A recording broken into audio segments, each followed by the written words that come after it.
Hello, everyone, and welcome to our first session of the World Religions, World Church, Saintliness seminars. It's great to see everyone here. I'm going to start by just saying a few words about our program, World Religions, World Church, and then very briefly turn things over to Father Paul Coleman, who will say a thing or two about this particular seminar series. And then we'll have three presentations by Professors Novick, Odozor, and Stinton. And they'll go one after another with time in between for some discussion. Presentations will be pretty short, and there'll be a moment to ask questions, two or three, hopefully, after each presentation. So we'll keep things moving and exciting and fun. So just a word or two about World Religions, World Church. We are a program within the Department of Theology at the University of Notre Dame, and we're dedicated to both exploring the global church in all of its dimensions and exploring the church's relationship with other religions. And so we have specialists in Islamic studies, in Buddhist studies, and in Hindu studies, in addition to specialists in Catholic theology, especially comparative theology, in addition to a doctoral program with wonderful students and a master's program with wonderful students. We also do other sorts of activities. We've had international conferences in 2015, and most recently in 2018 in Rome. Those both turned into books. The first book was entitled Finding Beauty in the Other, and the next one, The Whole is Greater Than Its Parts, riffing on something that Pope Francis said in one of his documents. And we also run a podcast called Minding Scripture, in which we discuss both the Bible and the Quran with attention to its theological aspects. So that's our program, and I'll go ahead and just turn things over briefly to Father Paul. As Professor Reynolds said, Gabriel said, most welcome to everyone. I'm really grateful to him for taking the initiative to invite me to join him to help organize and sponsor and invite others to join us for this conference. As you know, this isn't as we planned it. We all wish that this had gone off the way we planned it in late March, some 4, 5, 6 months ago. But we felt that it's better for us to advance the academic and other potential of our preparation and the sharing of our papers than to wait till we could get face-to-face again together. So we're grateful to all of you for pivoting to this new setting. We're grateful to the university and to the theology department for the support, technical support to make this possible. And grateful to those who are weighing in who aren't presenting papers but are also participating via Zoom. The long-term plan would be to, once we're able, gather those who present papers at least back here at Notre Dame for a face-to-face meeting to work on the papers that some drafts of which we will hear in these presentations over the next couple months, to move towards a volume, including some of the papers. And I'm grateful to my colleague and former student of WRWC, Alison Fitchek-Kleimenhaga, who's joining us from Melbourne, Australia on this call, that she and I she's willing to join me in editing that volume. So with no further ado, I turn it back to Gabriel to host this day's sessions. Thanks so much, everybody. Thank you, Paul. I'm just going to move right ahead into our introductions, and I just want to also draw your attention to the chat feature. If you want to participate in some back and forth during the talk, that's fine. That's at least 1+ about Zoom, so don't hesitate to do that. Also, when it comes to the Q&A after the presentations, I'll be looking at that chat bar if you want to type in a question, but you're free to use the little raise hand icon which is found once you hit participants, and I'll recognize you and ask you to unmute and ask a question.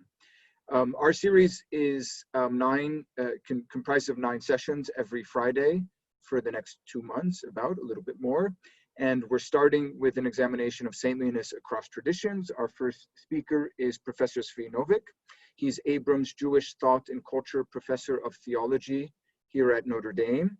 He's the author of An Introduction to the Scriptures of Israel, History and Theology, published in 2018.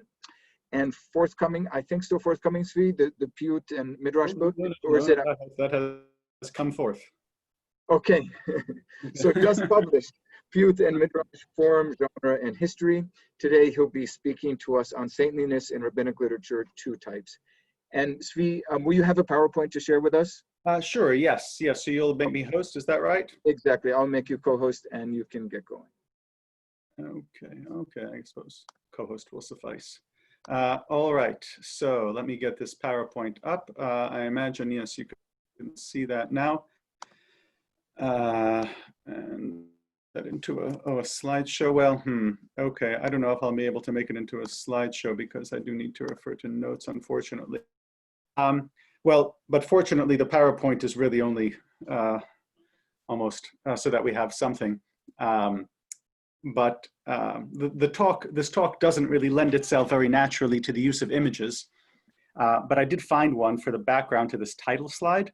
It is in the background there, the purported grave of the 2nd century Rabbi Pinchas ben Yair in the Galilee. The sign reads in Hebrew, Rabbi Pinchas ben Yair, the saintly Tana, where the word Tana refers to figures from the foundational period of rabbinic literature. Rabbinic literature attributes to Pinchas ben Yair, Pinchas the son of Yair, a famous sorites. That's a literary figure in which the predicate of the first step is the subject of the second. And here's one version of that sorites. Caution, this is from the Babylonian Talmud, caution leads to alacrity, alacrity leads to cleanliness, cleanliness leads to abstinence, abstinence leads to purity, purity leads to saintliness, saintliness leads to fear of sin leads to humility, humility leads to piety, and piety is the greatest of them all. Today, I want to explore with you this last term in that sorites, piety, in Hebrew Hasidut. And I wanted to begin with Pinchas ben Yair in order to establish the importance of this category and to give you an image. But we won't be parsing that very complex and interesting sorites, nor, alas, will we be able to enjoy further images. From this point forward, the talk is going to be strictly aniconic. All right, so I want to start us off with a brief but rich story from Genesis Rabbah, a rabbinic commentary on the book of Genesis from roughly the end of the 4th or the beginning of the 5th century CE. The story occurs in the context of commentary on Genesis 2:21, where God takes one of the man's ribs to fashion the woman from it. Let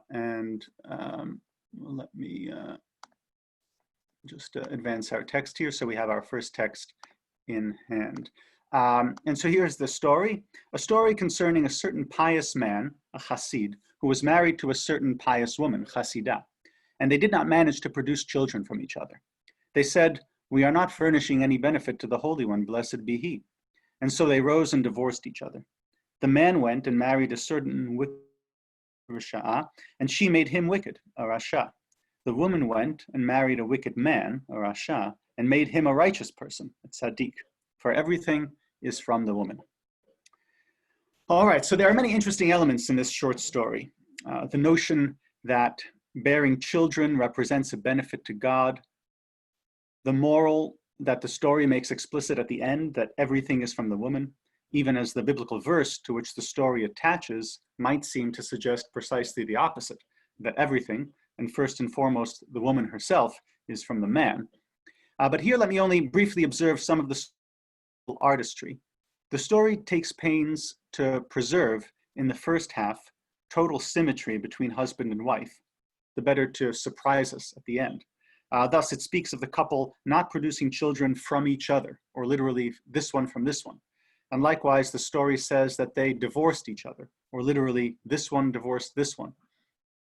Especially striking because by rabbinic law, the agent of divorce is necessarily the man, and only the man.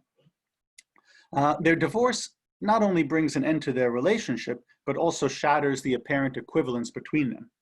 In the second post-divorce half of the story, she remains a subject, but he becomes an object. Right, having married a wicked woman, he is transformed into a wicked man, while the pious woman marries a wicked man and turns him into a righteous man. All right, so that's the story. Now, what interests me most about it, for our purposes, and what will bring us really to the topic of this talk that I alluded to at the outset, is the very last word, just before the moral of the story. The woman went and married a wicked man and made him a righteous person, in Hebrew, a tzaddik.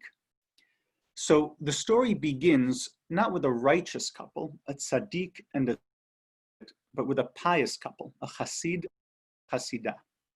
So why does the story identify the positive valence as pious at the beginning, but as righteous at the end? Are pious and righteous, chassid and tzaddik, synonyms, or is there a significant difference between them? I'm not altogether certain why the story shifts valence from pious to righteous, but I'll offer one possible partial explanation. In rabbinic literature, one never finds a story beginning with the words ma'aseh b'tzadik echad, a story concerning a certain righteous man.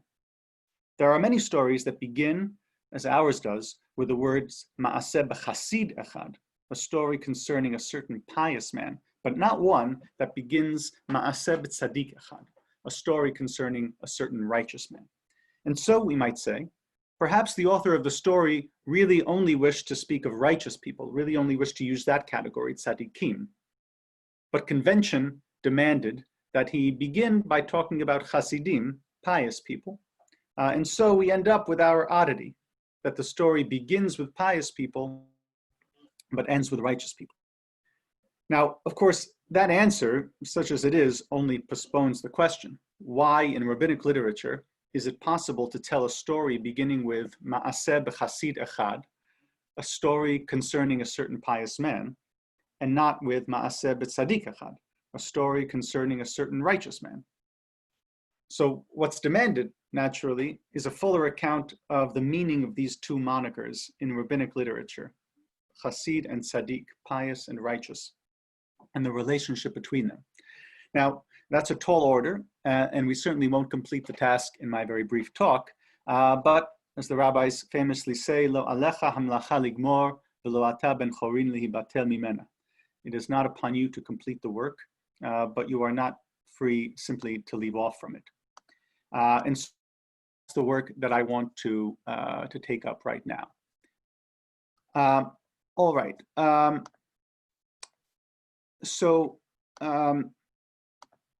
Let's see. Both of these terms, chassid and tzaddik, have a history spanning all of Jewish literature, from the Bible to the modern day. Now, the most important recent usage, and if you hear the word chassid or chassid in modern Judaism, what you'll think of is this movement known as chassidut or Hasidism, a modern, we might say, spiritual revival movement rooted in 18th and 19th century Eastern Europe that centers on distinct dynastic households of rabbinic leaders who are called tzaddikim, and their followers called chasidim, where each tzaddik, each righteous person, tzaddik, has his own circle of followers, his own chasidim. But our interest today is rabbinic literature from antiquity, or roughly between the 2nd and 7th centuries, and it doesn't use these terms in anything like the way that's familiar from Hasidism. To get some purchase on this distinction between chassid and tzaddik in classical rabbinic literature, I want to consider two further sources. The first is from Tractate Avot, which is a rabbinic wisdom text from the 2nd century, well, the end of the 2nd century, beginning of the 3rd century CE. And this is the text that you have here on the PowerPoint. It's text 2. There are 4 measures concerning people. Mine is mine, and yours is yours. This is the middling measure, Benonit. And some say this is the measure of Sodom. Mine is yours, and yours is mine, a simpleton, an Am Haaretz. Mine is yours, and yours is yours, a pious man, a chassid. Mine is mine, and yours is mine, a wicked man, or Rasha.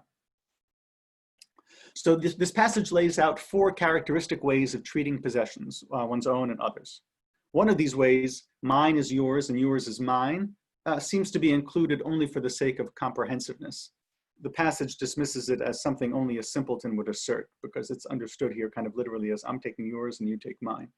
But the other 3 measures are real alternatives. And what are those alternatives? The wicked man, the Rasha, takes the position that we perhaps associate today with the infant. Mine is mine and yours is also mine. The middling person, the Benoni, says what's mine is mine and what's yours is yours. And interestingly, note that the passage here also introduces, as an aside, a different and far more negative characterization of this posture. It says that it smacks of the famously inhospitable Sodom. But we won't have time to address that interesting suggestion. The last alternative, though, belongs to the Chassid, the pious person, who says, mine is yours and yours is yours. So this pericope puts forward the pious person as someone who exceeds, who goes beyond what justice alone demands. This characterization is typical for the pious person in rabbinic literature. The rabbis use the word chassid, use the term, the category chassid, to think with, to explore the boundary between the legal and the extra-legal, between the obligatory and the supererogatory. Scholar Benjamin Brown from Hebrew University has noted that what he calls religious radicalism in Judaism and elsewhere tends to come in two varieties that seem like opposites, but in fact often coexist. Hypernomianism, which is ultra-conservative adherence to the law, including even the adoption of extra stringencies to ensure adherence to the law. That's on the one hand, and on the other hand, antinomianism, that is to say, an embrace of practices that the law prohibits, or at least casts a suspicious eye on as dangerous or inappropriate. The figure of the chassid in classical rabbinic literature can have both of these supererogatory. We think about the supererogatory, about this boundary between the legal and the extra-legal, without using the word chassid or the abstract noun chasidut, piety. But these words are kind of privileged sites for such reflection.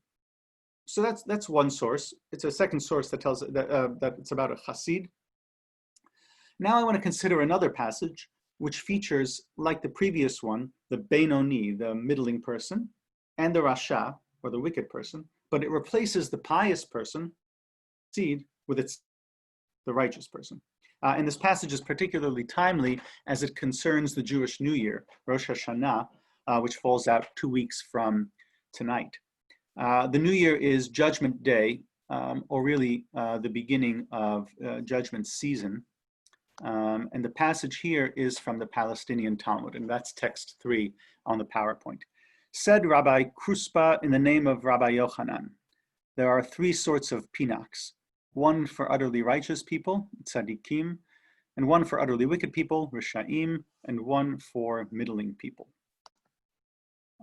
All right, so a pinax, Rabbinic Hebrew borrows the word directly from Greek, is a writing tablet. And in this context, it refers to God's accounting books, as it were. God keeps accounts for the righteous, for the wicked, and for the middling. The passage goes on to say, in the unquoted continuation, that the accounts of the utterly righteous and of the utterly wicked are kind of wrapped up on the New Year itself, for life and respectively. By contrast, the accounts of the middling people remain open for 10 days, from the New Year to the Day of Atonement, to give them the opportunity to repent and join the ranks of the righteous. So now, why is it that in the previous passage about mine and yours, the positive category is the chassid, the pious? But in this passage about judgment, the positive category is the tzaddik, the righteous, right? The contrasting categories are the same, Benoni, the middling one, and the Rasha, the wicked one, but there's this alteration between chassid and tzaddik. So there's a lot more evidence to adduce on this question and not nearly enough time to do so, but let me offer my hypothesis. First, in narrow terms, I think that rabbinic texts tend to deploy the tzaddik in discursive contexts featuring the issue of reward and punishment. Judgment, reward, punishment. This feature of the usage of the category tzaddik is bound up with its etymology. The Bible uses the word tzaddik to refer, among other things, to a litigant to whom the court has awarded the verdict. The tzaddik is really the innocent one, or the victorious litigant. More broadly, but this is way more broadly, kind of taking a bird's eye view, we can position the tzaddik in relation to the chassid by considering both of them in relation to the law. The law, Torah, halacha, is at the normative center of rabbinic thought. And so religious personalities come inevitably to be figured in relation to it. Moral philosophers often speak schematically of 3 kinds of normative structures: deontology, virtue, and utility. Deontology thinks in terms of fulfilling duties through discrete actions. Virtue thinks in terms of cultivating character. And utility thinks in terms of maximizing benefit.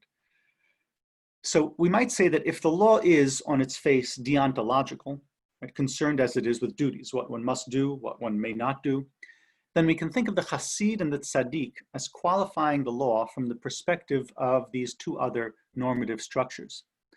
The Chassid shows that the law is not all there is, in the sense that from the perspective of the Chassid, the law is just a first step, a bottom rung toward perfection. The Tzaddik also shows that the law is not all there is, but in a different sense, in the sense that the law is, perhaps also, not only, a means toward an end, a means of passing, surviving God's judgment, and attaining to the reward that follows on such judgment. The discourse of the Tzaddik is thus bound up, unlike that of the Chassid, with judgment and reward. The Chassid and the Tzaddik both perfect the law, but the Chassid perfects it by magnifying its underlying norms, while the Tzaddik perfects it by observing it perfectly and thus attaining to the great boon to which such perfect observance leads. But here's the interesting question that follows. Is the Tzaddik a religious personality? Right, in classical rabbinic literature, the question here is in classical rabbinic thought, is the Tzaddik simply someone who happens to have consistently fulfilled his duties and therefore comes into his reward? Are his deeds extrinsic to him, or do they belong to him in something other than an incidental way? Is the Tzaddik possessed of a set of distinctive habits of mind or characteristics? And if so, what are they? Classical rabbinic literature is largely pre-philosophical, or perhaps even in certain respects anti-philosophical. And so it doesn't address this question. But we're going to try to draw out at least what rabbinic literature has to say about this implicitly. And on this question of whether the Tzaddik is a religious personality for the rabbis of antiquity, I want to say very briefly, yes, no, and yes. In a sense, no. I want to go back to the observation I made earlier that no story ever begins with Ma'aseh b'Tzaddik echad, a story concerning a certain righteous person. If we're using this formula as a diagnostic, then it suggests that the Tzaddik does not really look like a character. One doesn't tell stories, have narrative expectations of a Tzaddik in and of himself. And that's why you can't begin a story with, there once was a certain righteous man. But in another sense, yes, the Tzaddik is a religious personality.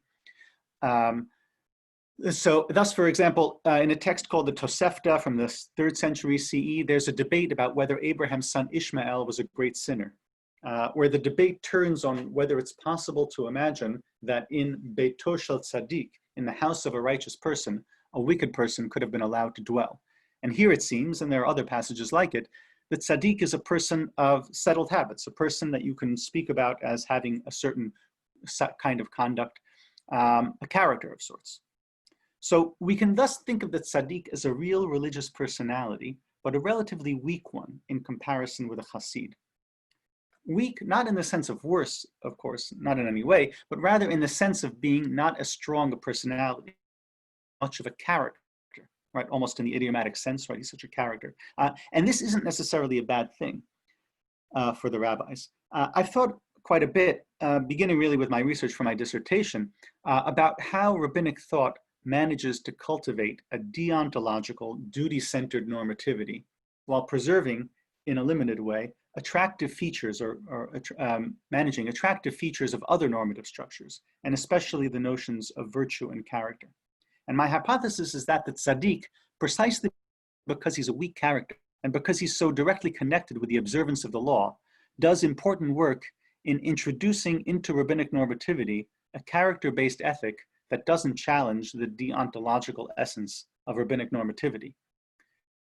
By contrast, is a figure more rife with tension of two interrelated sorts. First, because the Chassid is a strong character, there's the concern that he's just performing the character, merely donning the mantle, right? Any given individual may be merely performing this character of the Chassid rather than truly inhabiting it. And second, as a strong character, he threatens the deontological normativity of rabbinic law, which is interested squarely in the acts that one performs, rather than in what sort of person one is. And so I won't have time to go through it in detail, but this last text on the handout, text 4, is the story about this person. He's not called a Chassid, but he fits the category as it's described, called a pious person, this Judah ben Nekosa. And in short, he's someone in this story who takes upon himself an extra stringency. one is allowed to trespass on the edge of a field if there are obstructions in the road, and these great rabbis at the beginning of the story do so. But this other person, Judah ben Nikosa, insists on nevertheless walking in the road despite the obstructions so as not to take advantage of that leniency. And the rabbis react negatively to that, right? They think of him as boasting. Who is this who shows off his greatness before us? And in the end, kind of he's cleared because he has this great reputation. But this story, I mention it because it kind of illustrates the tensions that are at work in the category of a pious person in rabbinic literature. Again, because the deeds of the chassid, of the pious person, understood in this particular way that the rabbis understand the chassid, undermines the law's delicate balance between the forbidden and the permitted, which kind of shines a light on the law's compromises. And the tzaddik, by contrast, sidesteps that tension, while still adding a nuance to a rabbinic normativity that's determined chiefly by duty. The tzaddik, and I'll end here, is pious enough to be something of a character, but not enough of a distinct religious personality to threaten the core deontological commitments of rabbinic normativity. All right, so I will stop with that. Okay. Great. So we can show signs of applause, or there's a little reactions button down at the bottom, which allows you to show that virtually. So thank you so much. Is there a boo reaction there? Oh, okay. No. There's the worst you can get is a thumbs up. Okay. even if there were, I'm sure no one would be pressing that one. So we have about 4-5 minutes most for questions or conversation. We'll start with Father Paul. You're muted. Yeah. Thanks so much. That's the I think the sentence of 2020. Sorry, you're muted. Right? Thanks so much, Tzvi. That was fascinating.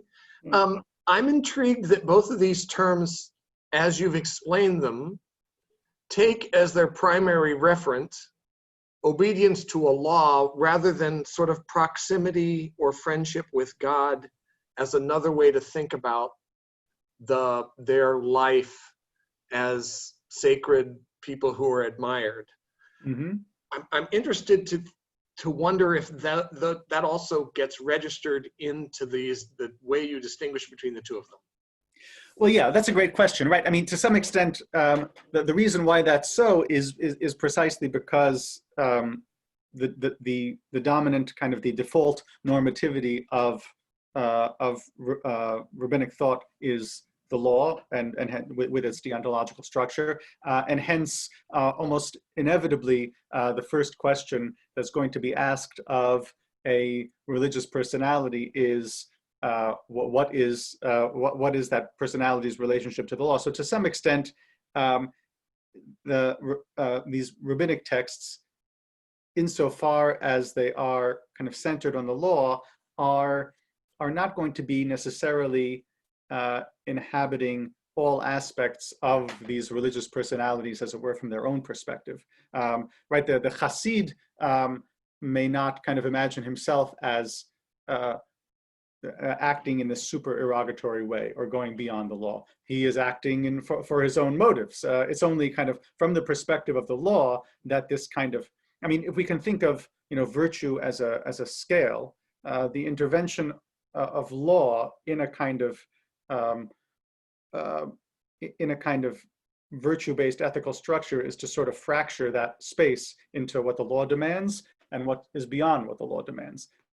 And so from that perspective, the chassid is the person who goes beyond what the law demands. But from the chassid's own perspective, as it were, from this perspective that doesn't take the law as its starting point, right, proximity to God is maybe the more determinative feature. And the rabbinic texts do kind of take up that concern. They do speak of the chassid as distinctively yirei shamayim, fearing heaven. And there is that relationship to God then.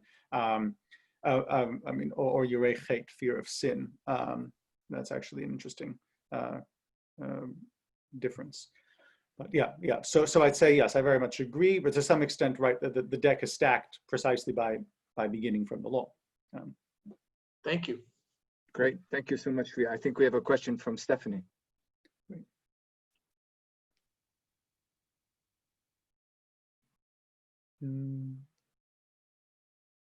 Thank you. Sorry. That was wonderful. I really appreciated your talk so much.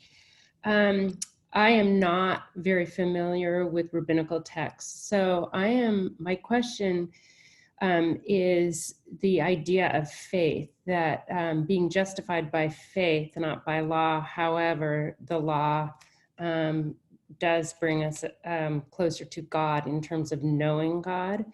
And the idea of acknowledging that the law points out our weaknesses and our dependence on law with our hope as people to become pious, to become totally dependent on God and have that intimate connection. Is that an underlying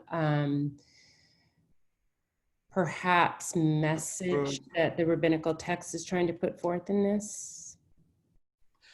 It's interesting, right. Well, so yeah, and so you're certainly raising the question of what kind of function or what's the theology of the law, as it were. I think maybe one of the kind of the background questions, or really even more toward the foreground of what you're asking, right, and then I think you're advancing a kind of something of a Pauline sort of perspective where the law kind of points out our weaknesses and thus our dependence on God, and so.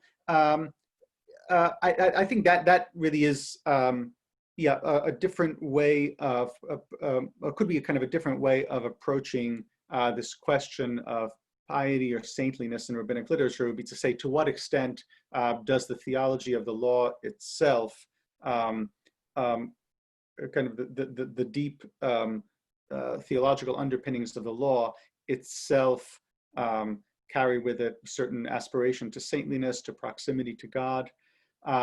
And I think that, that's certainly a valid and important way to go. I think it's also important interest, I mean, because this occupies so much of the rhetorical and the theological space of rabbinic literature, to sort of begin with the law as a given and the law as kind of important, kind of for itself, right, as the liturgy says, "Ki hem chayenu v'orech yameinu," for they are our life and the length of our days, described in the commandments. And then to see, well, then how, kind of taking this as a given, do we navigate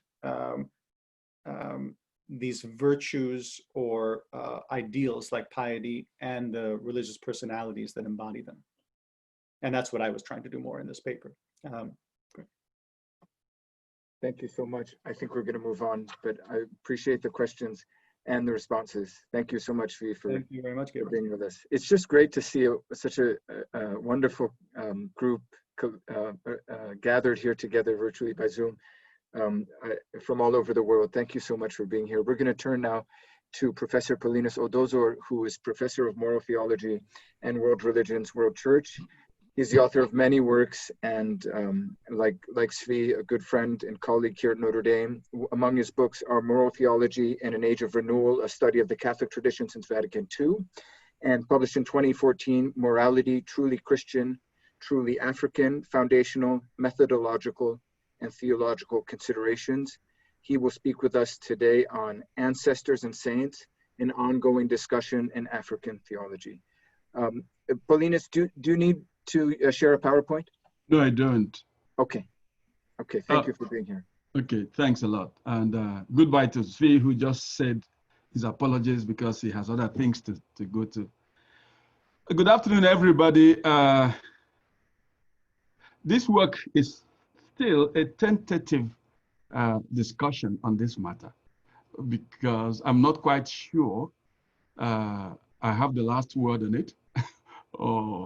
So I will welcome any criticisms and any suggestions you may have about where to take this discussion to.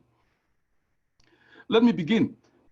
At a recent Catholic Theological Society of America convention, a young African theologian made a presentation in which he argued that the African ancestors were saints and should therefore be recognized as such in Christianity, at least within the particular localities in which they lived, and sometimes even more universally if their lives rose up to universal heroic significance.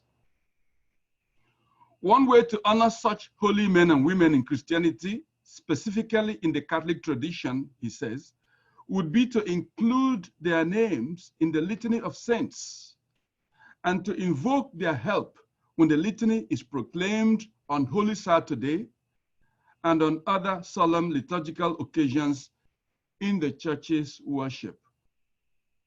The merits of such a move would be many, according to this young theologian. In the first place, it would show that Christianity is inclusive and does not discriminate against African religions and cultural realities.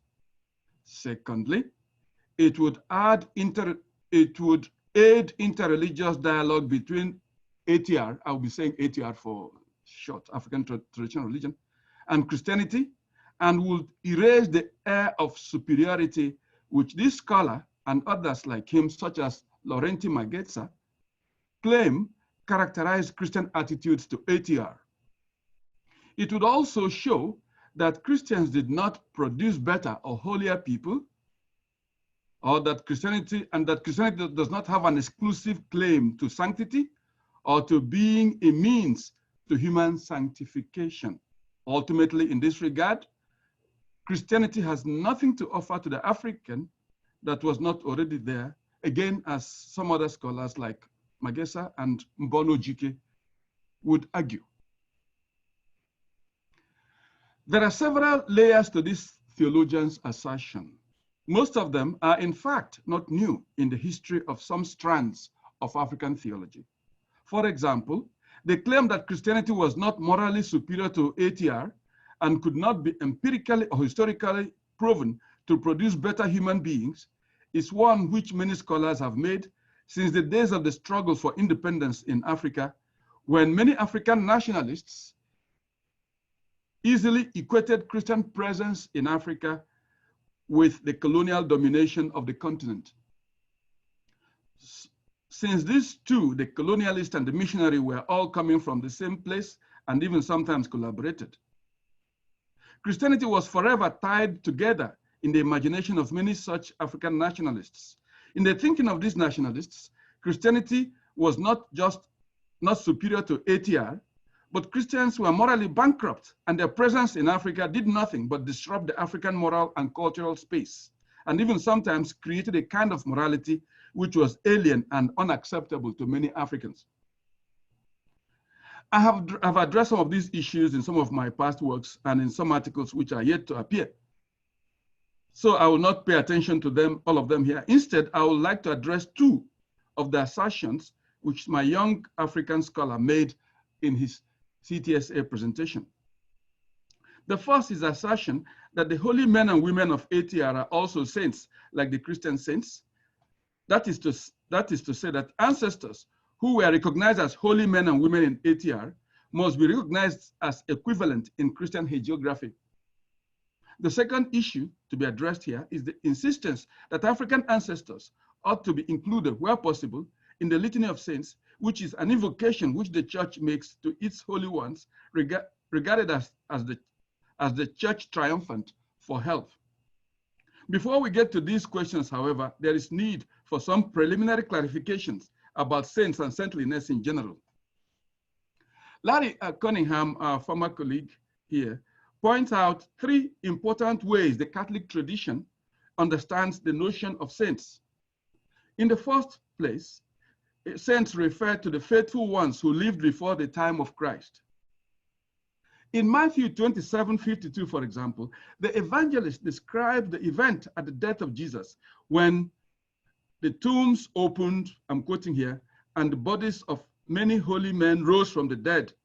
And these, after the resurrection of Christ, came out of the tombs and entered the holy city and appeared to a number of people. Secondly, from apostolic times, the members of the new covenant in Christ were also referred to as saints. We see that all over in Paul's writings. In the Philippian passage, in the Philippian letter to the Philippians, for example, 1:1, Paul asserts categorically that Christians were all saints in Christ. In the letter to the Romans, he appears to be a bit tentative by saying they are all called to be saints. I do not think that this makes much difference, although it seems to introduce an important category, an ethical dimension to the idea of saintliness. There is a third category to the idea of saintliness, of course, a more formal one, where the word is used technically to refer to those in heaven with the Lord. There are, as the book of Revelation puts it, those who have washed themselves clean by the blood of the Lamb. Some of these have merited cultic public recognition. Most of these have not, for various reasons, done so. The ones who have, in the views of the church, merited cultic recognition are sometimes included in the universal list of the saints and sometimes in the litany of saints as exemplars. In Lumen Gentium number 50, Vatican II states that the church has always believed that the apostles and Christ martyrs who had given the supreme witness of faith and charity by the shedding of their blood are closely joined with us in Christ.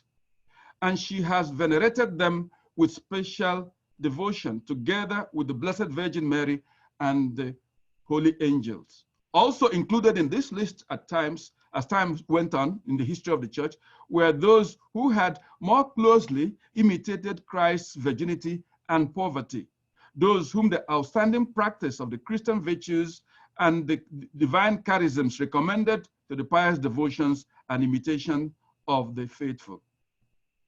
One important reason for the cult of the saints, as Lumen Gentium puts it, is because they help the faithful to seek more fervently the city to come, in quotes. They provide a safe path through the vicissitudes of this life to the world to come. Christians, looking at the lives of the saints, can see the presence and face of God, which can transform us more perfectly into the image of Christ. Through the saints, God vividly manifests his face to us. He transforms us and gives us a sign of his kingdom.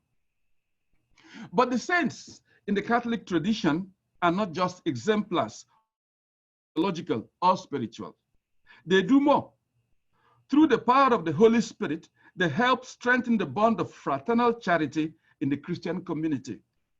Our companionship with the saints brings us closer and joins us to Christ, again from Second Vatican Council, from whom, as from its fountainhead, issues every grace and the very life of the people of God. The church on earth considers the saints as members of the church in heaven, the church triumphant.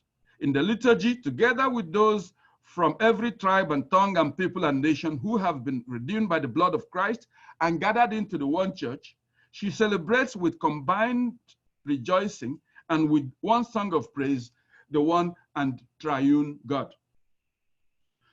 From what I have said so far, it is clear that there are several important aspects to the notion of sainthood in the Catholic community.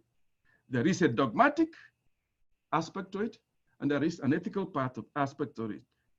And there is, of course, a universalist and exclusivist understanding of this notion. We will return to it shortly. I hope I have the time. Holiness and saintliness across religions. As the title of this series indicates, holiness is a category which is recognized among various religions of the world in one sense or the other. The understanding of this notion would vary quite considerably, as I am sure we would come to appreciate from the various presentations already made and yet to come in this series. I will stay with ATR and Christianity, therefore. In ATR, as in other religions, holiness is an important category. There are sacred spaces, sacred times, sacred objects, and sacred persons. In this last regard, people with specific offices, such as priests or those with special powers, or those in whom the divine power is experienced in some way, some special way, like through miracles, are often considered holy. Like in Christianity, the term holiness is one which in ATR is also ascribed both to living persons and to the dead. In this regard, the ancestors occupy an important place in ATR as sacred holy people. In ATR and in African traditions generally, ancestors are dead but alive members of a community or clan who are venerated for various reasons and for various attributes they possess. To be an ancestor, one must meet certain criteria. The first is that this person would have been dead. He or she would have led a virtuous life in accordance with certain norms which are issued and confirmed by common ancestors. To be an ancestor, it is also important to have been married, to have lived long and not to have died a violent death, to have led a virtuous life full of good deeds. Ancestors enjoy their status because although they are gone, they continue to interact with the living community who call on them for protection and for guidance. As is very well known, the African world is a multi-layered world. The late John Mbiti, among many others, has done a lot to explain this fact of African cosmology. The discourse on ancestors in African theology is very extensive. There are, however, some shared assumptions, which I want to put up here for purposes of this discourse. Ancestors play an intermediary role between human beings and God. They represent as a group what Ronald Green refers to as a structural personality in African cosmology. Their significance derives from their genealogical position and the rights and duties which derive from that. Ancestors uphold right conduct by punishing moral violations. They demand respect and attention, and they even get angry when they are not given the respect due to them. Laurenti Magesa speaks of African ancestors as moral agents and custodians of tradition. Since tradition supplies the moral code and indicates what people must do to live ethically, ancestors are moral enforcers. Who constitutes the ancestors? I already said, for example, God is the ancestor par excellence, since all life, power, and existence flow from God. As already indicated above, the world of ancestors is made up of the pristine men and women, the originators of the lineage or clan or ethnic group. It is clear, ancestors and saints, a comparison. It is clear that there are similarities between the notion of ancestors and saints in both ATR and in the Christian Catholic tradition. As a moral category, ancestorship and sainthood are honors conferred on the exceptionally virtuous members of both communities. What constitutes a virtuous life in each community can sometimes be very different. For example, a humble, meek life may not merit attention as significant in an ATR hagiography, whereas it can be very important in Christian hagiography. This is a fact as far as the similarities go. The similarities are many. For example, the list of ancestors in ATR are entirely context dependent. There is no universal inclusive list of men and women in whom every African can and does appeal to as exemplars. Sometimes what makes someone eligible for ancestorship in one locality, such as valor against our known enemies, may be the reason why this person would not be venerated or considered as ancestor in another close locality. Thus, even the ethical basis for ancestorship is not always clear or certain and cannot be universally applied. Christian saintliness is more than just an issue of ethics. There's a dogmatic aspect to it. To explain what this means, we must first understand or attend to some very key theological concepts in Christianity. Christianity has a clearly stated and elaborated doctrine of hell and heaven. There is punishment for sin and reward for good behavior. The present age is a time when human beings are given the opportunity to sort out their standings with God. At death comes judgment and reward, heaven or hell. ATR believes in punishment for sin, but this punishment happens here in this world. There is no eschatological judgment for sin or reward, eschatological reward for good deed, for good life. Christian saintliness is a recognition of a good life lived in fidelity, and I want to stress this, in fidelity to Jesus Christ. Faith in Jesus as Savior and Lord indicates whether one would be considered a saint or not. Thus, saints are basically exemplars of lives of faith lived out morally in Jesus Christ. Of course, Such a life must be ethically sound as well. Thus, Jesus Christ is at the center of the notion of sanctity in the Christian community. As Lumen Gentium points out, it is only such lives that are raised to the altar for communal admiration and cultic celebration as exemplars of what a Christian life could be and of what a life lived in faithfulness to God could come to, thanks to God's grace in Jesus Christ. What does this then say about other holy men and women of other faiths and ways of life?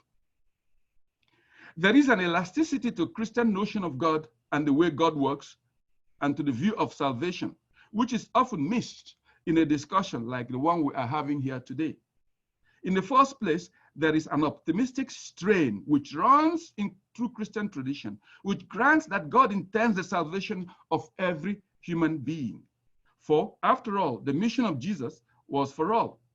God will, in God's own way, offer salvation to human beings in their concrete circumstances. This salvation is offered not in spite of Christ, however. Saints, as understood in the Catholic tradition, are men and women who have explicitly accepted what God has to give in Jesus Christ and taken it in their lives of faith, hope, and love to a heroic level. Only such people can be placed before the Christian community as exemplars, first of believers in Christ, and as those in whose lives belief has borne good deeds. The church venerates and respects all holy men and women of other faiths and communities. However, the church would not place them on the altar as saints because they are not fit models as exemplars of faith in Jesus Christ as Lord and Savior. As I want to conclude again that this is not in any way to say or to diminish the heroic lives and virtues of people of other faiths. It is simply to say that in the Catholic tradition, sainthood is an exclusive club. And the one criterion for membership in that club is faith in Jesus Christ, and so on. And only such people, as I try to answer my young friend, only such people can be placed on the altar as in the litany at Mass and at any such celebrations as indicators of the faith of our holy lives according to the Christian community. Thank you.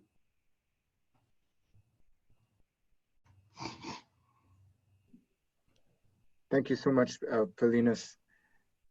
I have a question that I'm tempted to ask, but let me first invite everyone to ask a question either in the chat box or just go ahead and raise your hand, and we can have about 6 or 7 minutes of discussion. So why don't I start things off with a question which is probably too general to answer quickly, but I nevertheless, you mentioned that in ATR, eschatology is not central to the definition of an ancestor. Does this signify that in ATR generally, there's not a developed notion of an afterlife or an end times, something like that? Could you speak a little bit to that, Father Paulinus? As far as I know, and there are other people who know these things here and who might even chime in at some point, there's no developed idea, and many African scholars have said that, of end times. You know, in Catholic liturgy, for example, we used to say, Christ has died, Christ is risen, Christ will come again. We talk of, there is no historical, what's the phrase I'm looking for? The idea that we come from God and we return to God, or that, you know, that God will, that the Lord, the Christians pray every time thy kingdom come, that the Lord will come to fulfill all history and so on. No, there's no such, as far as I know, there's no such notion. Thank you. Other questions or reflections? Professor Cornell. Thank you very much for this paper, which brought up a lot of questions for me. But just theologically, I wonder if, considering developments in theology today that acknowledge the hidden work of Christ in other religious traditions, from Karl Rahner on, whether you could not believe that God is implicitly at work, or Christ's faith in Christ is implicitly present among saints of other religious traditions. And I think, it might be problematized a little bit more insofar as it's really the recognition of saints in other religious traditions that has also, overturned a lot of our theology of religions and our relation to other religious traditions. And just to sort of come down so clearly in terms of explicit faith in Jesus Christ has to be a criterion for sainthood, I think, might not we expand a little bit more in terms of the criteria for sainthood from a Christian perspective also? Thank you for this question. Just know that a lot of holy men and women of other religions may have had the opportunity to encounter Jesus or to believe in Jesus, and they said no. And they said no. I mean, I grew up in a context where a lot of my great forebears were preached to by Christians, by the missionaries who came to that part of the world. And a lot of them said no. But these were good men and women, so so I think explicit faith is still a category that is important. Explicit faith in Jesus Christ. Like I said, to narrow that, remember this is the church believes that other people, they're holy men, and in that women, the people, saints, and all. But remember, the question I was answering was my young friend's question, who wanted us also to bring these people into the liturgy as exemplars and so on. We don't know what they would have done. We don't know what they did. Some of them, in fact, we know they didn't accept Jesus as the Son of God. That's not to say, and I agree with you, that God is not implicitly at work. We don't know how God saves those people, and God does. But for this limited community, in this context, I think saintliness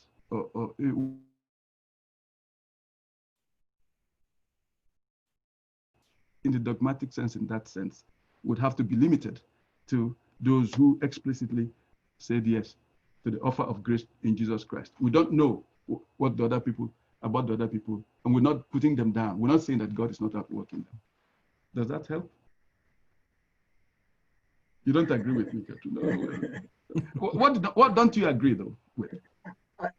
Go ahead, very briefly though. I don't want to take too much of the time because there are other questions, but I do think you can be more discerning. It doesn't have to be all ancestors in African tradition religions have to be recognized as saints, but we do have some other criteria in the Catholic Church to distinguish saints, and we could apply those criteria and then on the basis of that acknowledge that maybe Christ is implicitly at work, or there's an implicit faith in Christ, if we want to focus on the theological rendering of faith. But I beg to disagree, but that's we can have this discussion. I'm going to try to get one more question, and I know, Trent, you've raised your hand, but I had a message first. I'm sorry, forgive me for this, from Professor Dahl, I think from the UK. Thank you, that's very gracious. So Professor Dahl, please.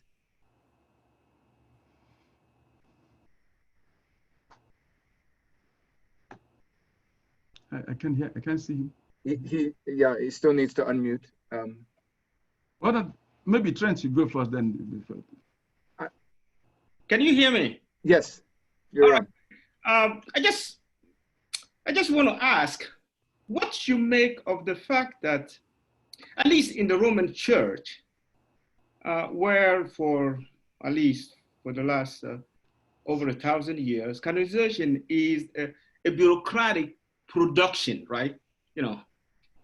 Where a good number of those who were proclaimed saint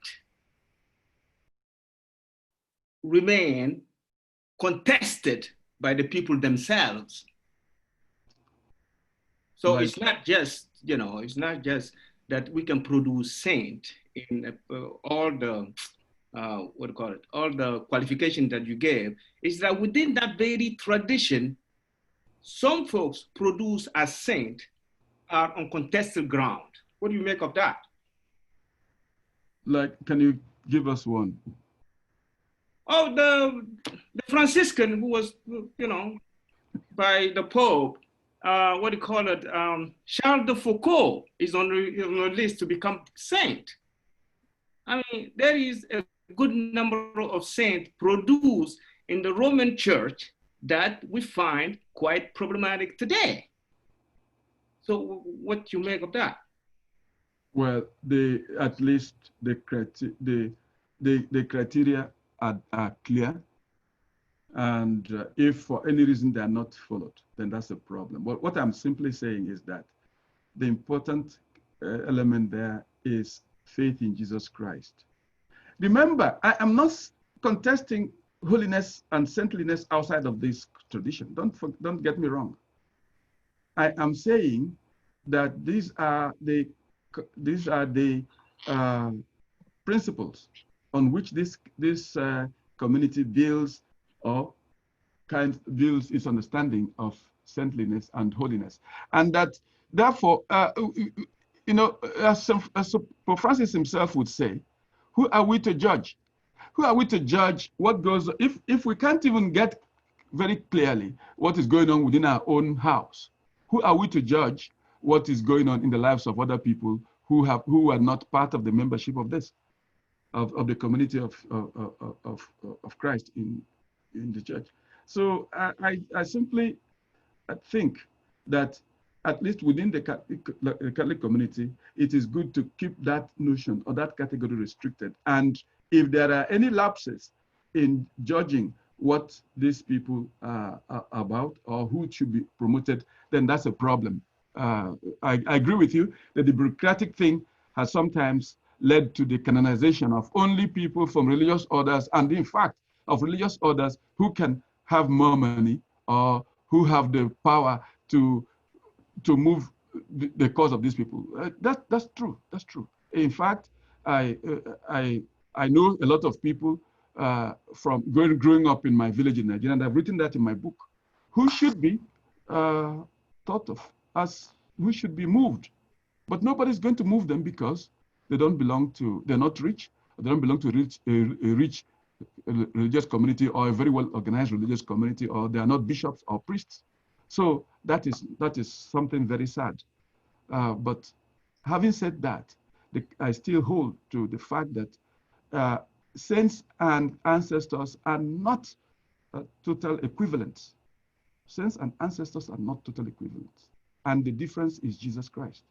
Explicit faith in Jesus Christ. We don't know what God is doing or what God has done, and we know that God will do good things with other people.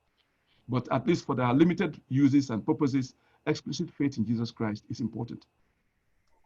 Thank you so much. I know there are lots of thoughts and responses to this very important question that we should not take lightly. And I'm really grateful for this discussion, which I think will advance further reflection as we go through our series. So thank you very much, my friend and colleague, Paulinus. We're going to turn now to our third presentation. It's an honor to have Professor Diane Stinton with us. Thank you so much, Diane, for being with us. She is Professor of Mission Studies and I think still Dean of Students at Regent, is that right? That's right, yeah. Also Dean of Students, so both an academic and administrator. I guess it is possible to do both at Regent College and Vancouver. She is the author also of many works, including Jesus of Africa, Voices of Contemporary Christology and African Theology on the Way. Those were two different works, sorry. Let me get this right to do you honor and justice. The first is Jesus of Africa, Voices of Contemporary Christology. And the second, which was just published in 2015, is African Theology on the Way, Current Conversations. Today she will speak to us on Universal Sister, a model of virtue and holiness, dynamics of spirituality illuminated in Saint Josephine Bakhita, who lived from 1869 to 1947. Thank you so much for being here. And Diane, will you be sharing a PowerPoint?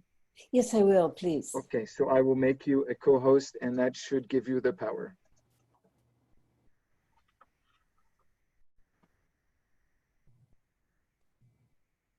Here she is. Good.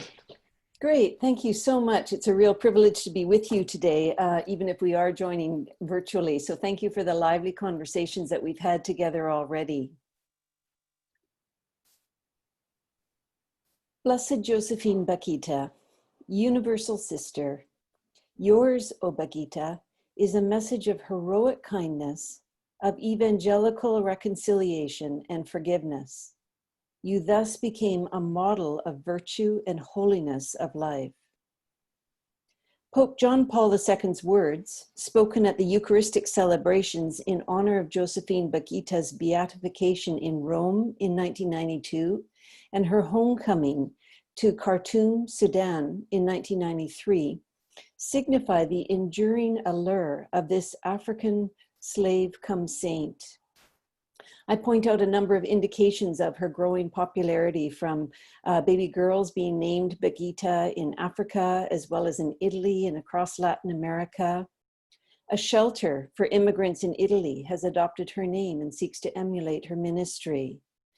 There are said to be over 100 examples of chapels, hospitals, schools, medical dispensaries, and at least 2 religious communities that are named after her. So devotion to Bakhita is said to have spread exponentially across Africa and astonishingly in places around the globe, including India, Brazil, and the United States, especially among African Americans. She's even said to sail on the internet, where numerous websites have sprung up in dedication to her. In the words of Mother Ilva Fornaro, Superior General of the Canosian Daughters of Charity, the attraction people feel for Bakhita, our universal sister, as Pope John Paul II called her, is truly exceptional. This attraction happened when she was alive, and it happens today to people of the most diverse backgrounds. Bakhita does not speak the language well in which she communicates. She does not know many things, and she has done nothing extraordinary. But nevertheless, many seek her out, many change their lives after coming to know her, and many remember her with admiration and venerate her as the mediator of great favors from heaven. Why?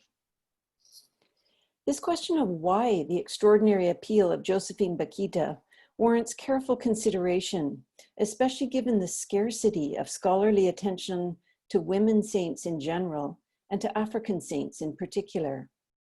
This paper therefore seeks to explore certain dynamics of spirituality illuminated in Josephine Bakhita.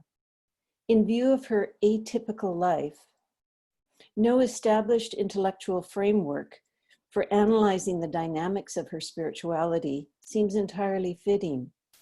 Rather, the methodological approach taken here is a close inductive analysis of primary sources and critical engagement with secondary sources to explore facets of her lived spiritual experience.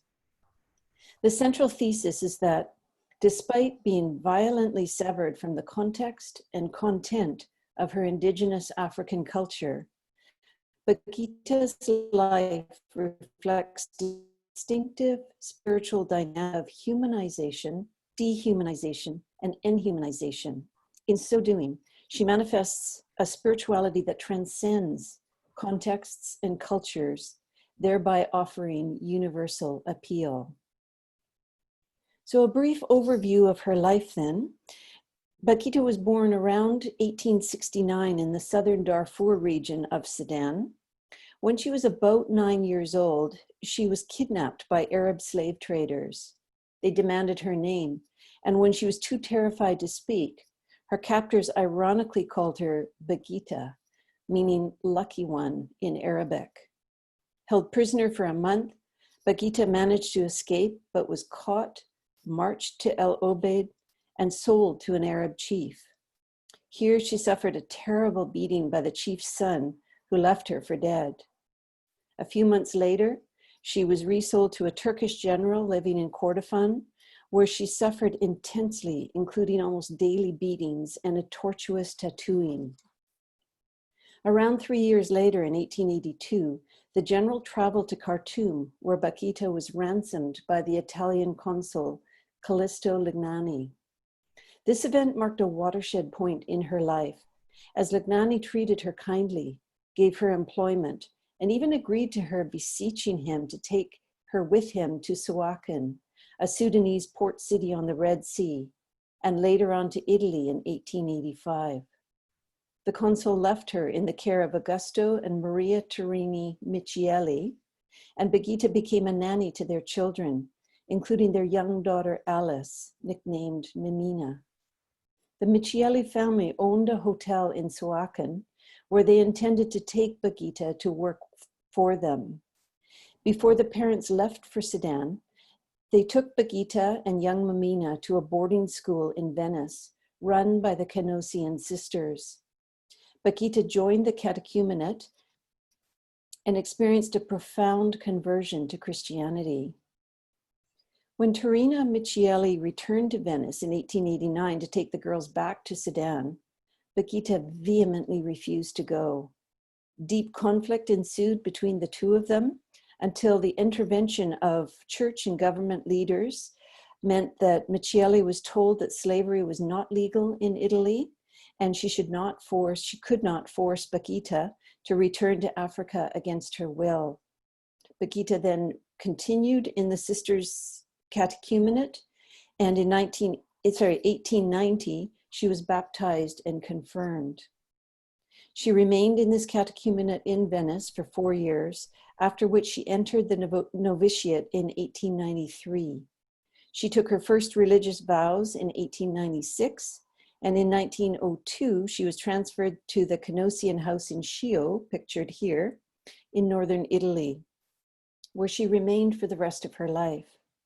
While humbly serving as a cook, sacristan, portress, she acquired the pet name Madre Moretta, Little Brown Mother, along with a reputation for deep holiness.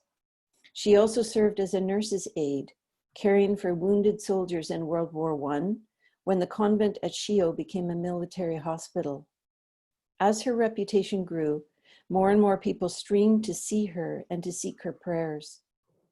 She celebrated her 50th anniversary of religious life in 1943 and died of pneumonia on February 8, 1947. She was beatified by Pope John Paul II in 1992 and then canonized by the same Pope in the year 2000. Well, even a brief synopsis of Bakhita's life raises key questions. Quintessentially, how does one become human? What does humanization entail, and what contributes to the process?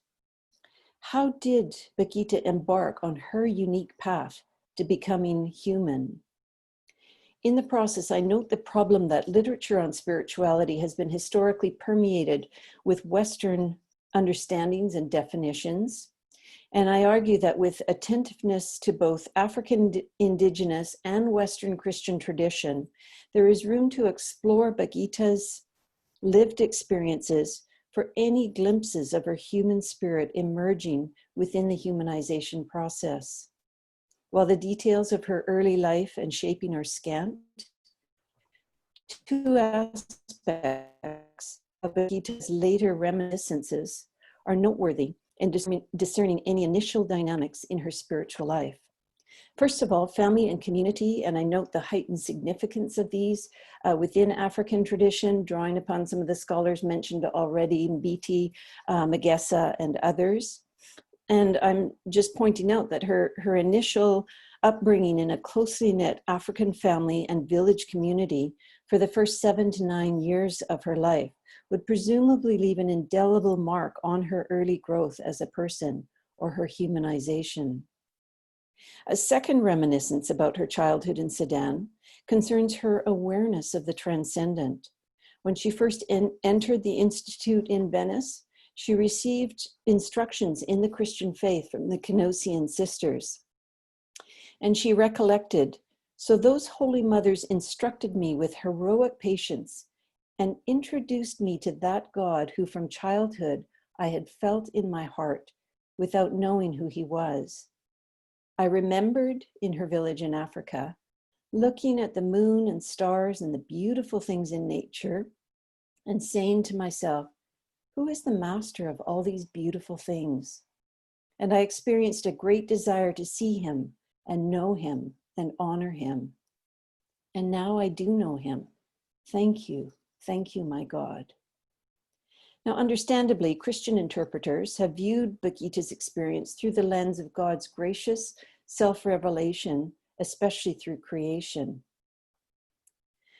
As apt as these perceptions are, there is another angle, and that is looking at the African religious mentality with its strong and profound sense of the divine that pervades the lives of ordinary Africans across the continent.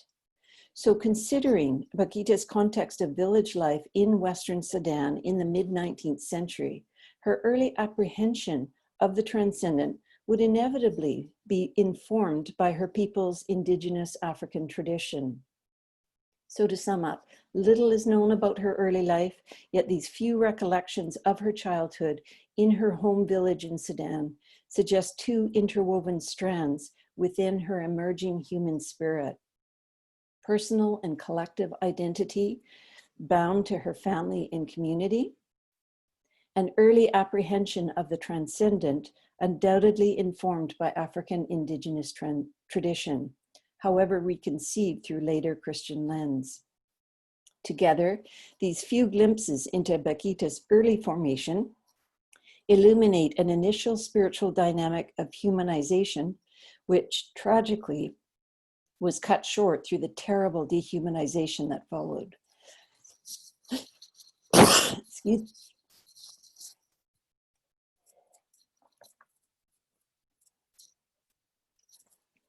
If the essence of dehumanization is denying someone full humanness, with the cruelty and suffering entailed, how does this experience form a spiritual dynamic within Bakhita's life? I outline the appalling dishumanization that she faced on several fronts. Most obviously, as a young girl of 9, she was suddenly, violently, terrifyingly abducted and severed from her parents, siblings, including a twin sister, friends, village community, and her ethnic society for the remainder of her life. Not only did she lose her entire human relational system in one cruel act, she also lost memory to her own personal name and the names of her family members. In addition, she lost her mother tongue completely. And so I discuss the significance of this upon identity. And I note that her devastating loss in this regard typifies African and other indigenous peoples around the globe who have denounced their languages being obliterated by colonizers. I then take note of her various facets of her suffering as a slave. Her captivity itself was agony, the long slave marches that she was forced to do, the beatings, the terrible tattoo incisions, the torture that she experienced, but also the fact that she was denied human development through the life stages that are so crucial from indigenous perspective to truly becoming human. So from the loss of her relational and cultural identity to the horrors of her slave experience, Bakhita unequivocally suffered profound dehumanization on multiple levels: physical, emotional, psychological, spiritual, and from any other lens that apply to human existence. So inhumanization, from the depths of this profound suffering, what enabled Bakhita to recover any sense of her humanity? Instead of being snuffed from life and obliterated from the pages of history like millions of her fellow African slaves, how did she continue to survive and in that enduring come to be inhumanized? In brief, I adopt the term from Palestinian theologian Johanna Catenaccio, who uses this term in his reflections on the Gospel of John, speaking about the incarnation of Christ when he became fully human, incorporating both his enfleshment and ensoulment.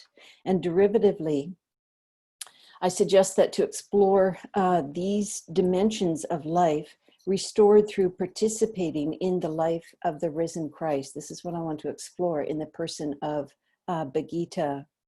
And so concerning the dynamics of her inhumanization, no linear progression or logical development emerges. What can convey the intricacies of her transformation is the symbol of the 3-stone hearth that was central to traditional African homes. Each stone was distinct and indispensable, with the 3 balanced together to support the clay pot for cooking. From this hearth radiated warmth and light, while it fueled nourishment for others. It also symbolized communal hospitality, when live embers would be carried to new hearths in need of being set alight. In Bakhita's case, these 3 interdependent stones of inhumanization included renewed human connection, communion with God, and inner transformation. While each is considered in turn, it's the interplay among these 3 dynamics that evidently fostered her venerated transition from slave to saint. First of all, then, renewed human connection. Having been entirely stripped of her original human community, it is not surprising that renewed human connections would regenerate inner growth within Bakhita. So explore some of these significant relationships that colored her continued formation, including the consul I mentioned in Khartoum, the one who ransomed her and gave her a new opportunity in life. The Michieli family were crucial, particularly the little girl Mimina. Illuminato Cecchini, featured on the left here, was notably the first one concerned about her spiritual life as he nudged her towards the Christian faith. But ultimately, it was the Canossian sisters who came to form her spiritual community. And so through her experience of human reconnection, she therefore gained a renewed sense of her identity and dignity. As Bakhita grew in her relationship with others, she also increasingly flourished in her communion with God. So I seek to highlight just a few facets of this relationship. It's clear that the crucifixion of Christ became the bedrock of her faith experience. She was also deeply devoted to the sacraments of faith, including baptism as well as the Eucharist. But perhaps above all, she was distinguished by her profound relationship with the Parent, the Lord, literally the Master in the local dialect, as well as a deep devotion to the Virgin Mary.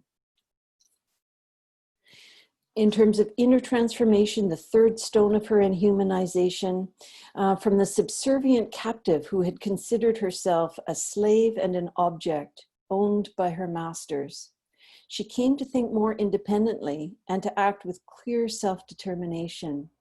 Nowhere is this more demonstrated more forcefully than in her resolute refusal to return to Sudan with Terina Michieli.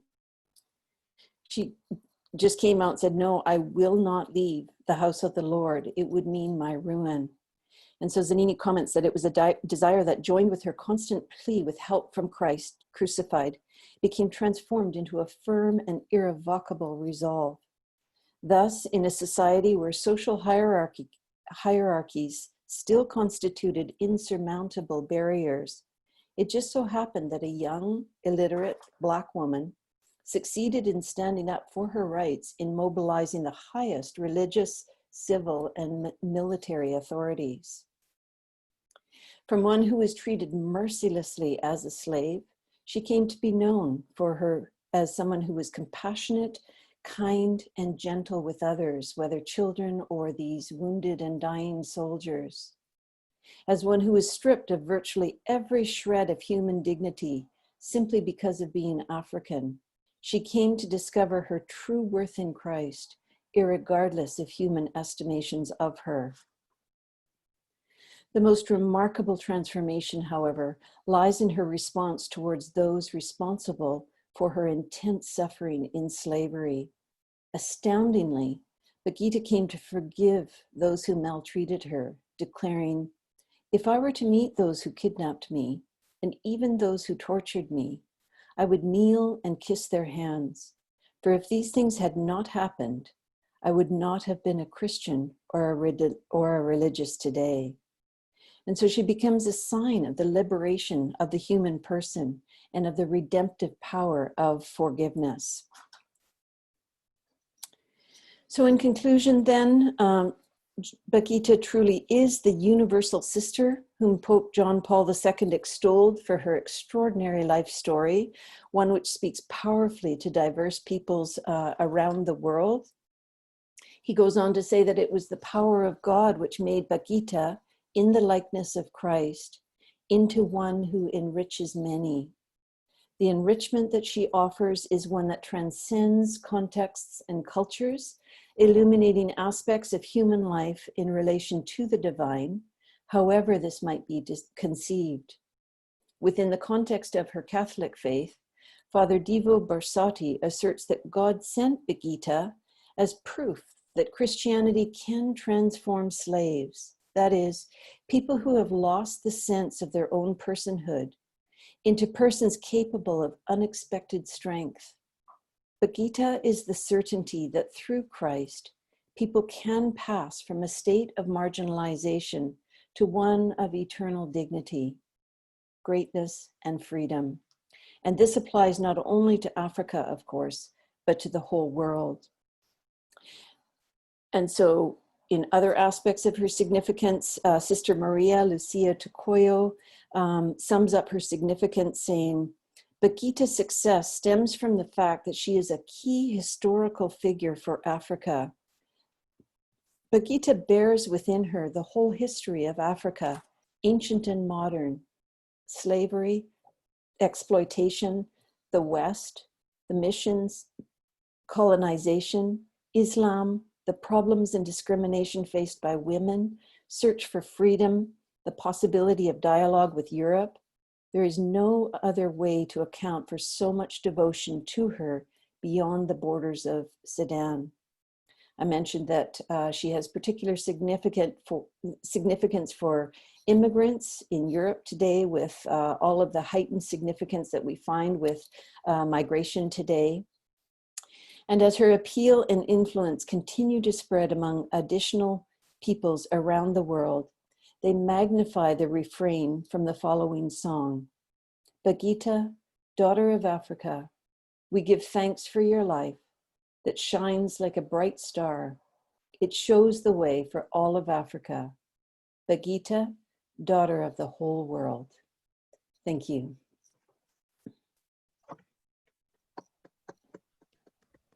Thank you so much, Diane, for that beautiful talk.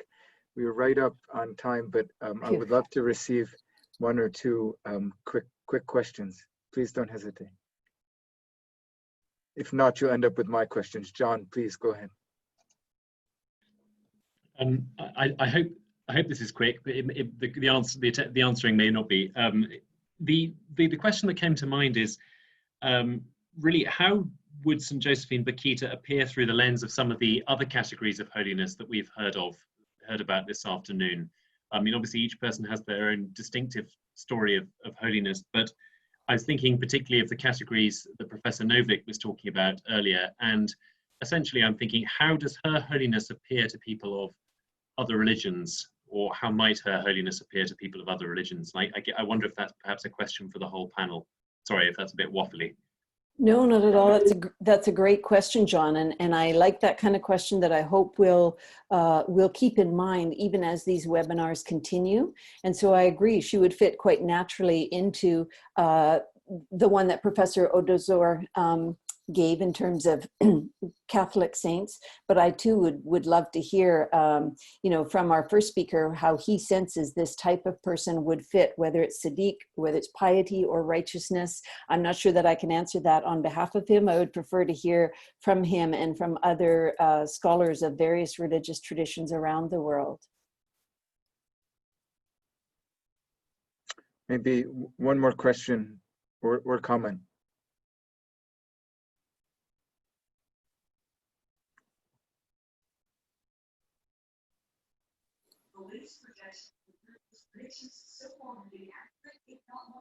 Maybe I can chime in at the risk of monopolizing. I wanted to ask Diane about her relationship with suffering. I mean, you and in the bit on her transformation in the fourth section of your talk, you addressed this. But how did she understand the meaning of suffering? Are we able to get any insights from what we know of her? Is suffering simply a tragedy? Is there meaning or maybe some sort of redemptive element to suffering? Could you say anything about that?